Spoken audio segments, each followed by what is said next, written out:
Muito bom dia para você. Hoje é dia 14 de fevereiro de 2023 e a palavra do Senhor nos traz lá no livro do Gênesis.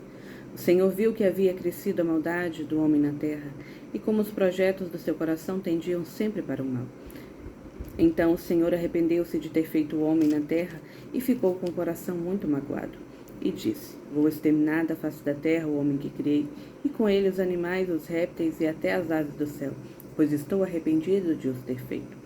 Mas Noé encontrou graça aos olhos do Senhor. O Senhor disse a Noé: Entra na arca com toda a tua família, pois tu és o único homem justo que vejo no meio dessa geração.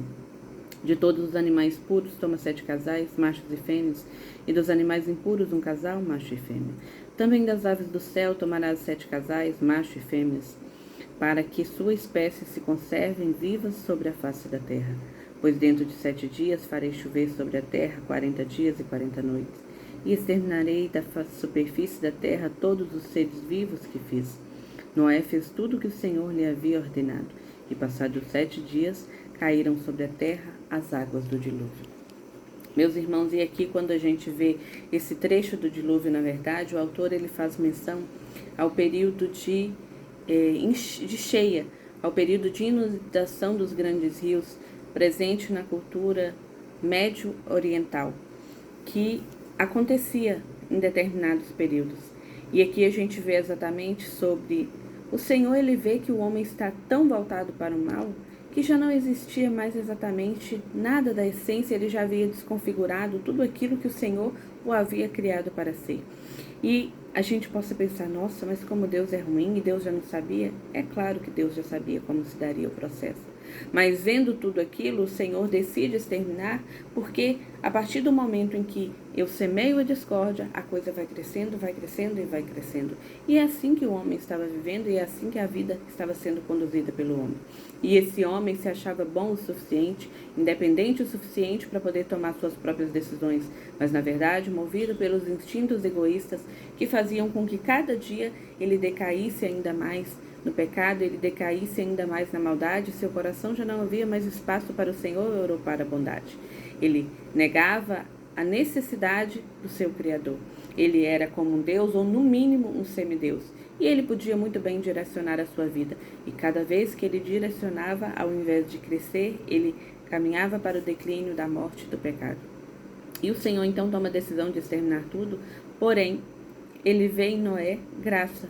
Ele vê em Noé obediência. Ele vê em Noé o olhar voltado para ele novamente, esperando dele o caminho a seguir, uma luz para iluminar aquilo que ele precisava fazer. Então, o Senhor, que não segue pela lógica que nós seguimos, onde a gente diz, não, os justos têm que pagar pelos pecadores. Na lógica do Senhor não é assim que funciona.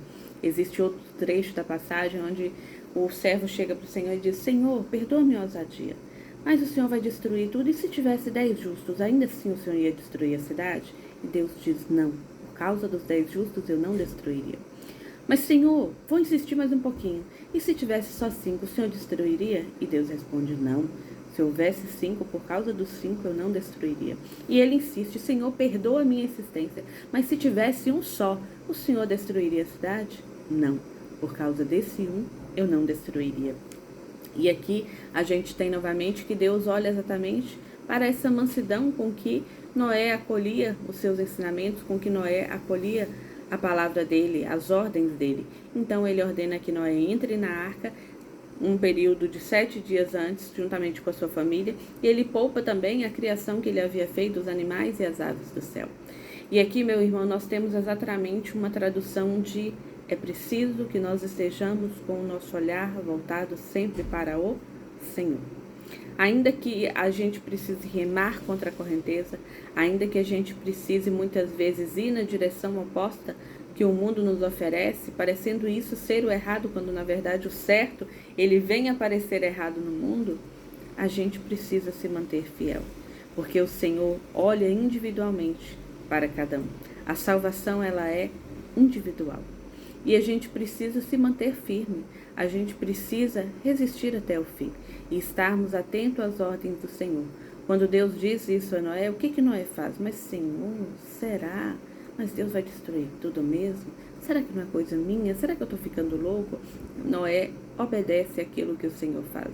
E foi salvo Noé, sua família, e assim uma espécie, um casal da criação que Deus havia feito para que continuasse viva sobre a terra.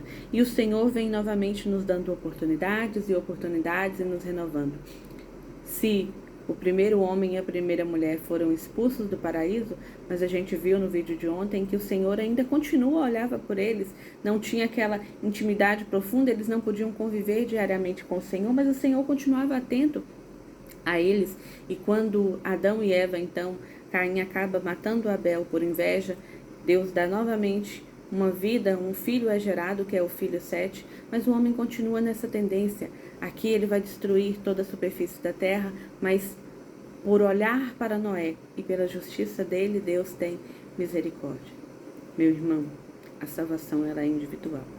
Mas a gente precisa se lembrar que o nosso testemunho, ele pode fazer diferença na vida de muitas pessoas. Existe uma promessa na palavra que diz: eu e minha casa serviremos ao Senhor. Foi isso que Noé fez. Então que eu e você tomemos diariamente também a atitude de eu e a nossa casa servirmos ao Senhor, de estarmos com os nossos olhos fixos para Ele, e aquilo que o Senhor nos mandar, que nós obedeçamos.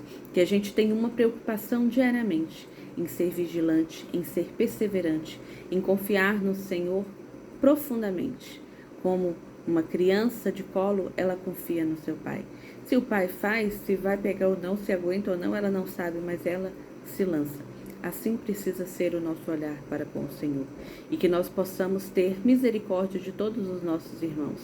Que, em primeiro lugar, a gente busque cumprir a vontade do Senhor. E cumprir a vontade do Senhor não faz com que a gente menospreze ninguém, mas faz com que eu permaneça nos caminhos que o Senhor escolheu para mim, fazendo aquilo que Ele quer que eu faça diariamente. Deus abençoe.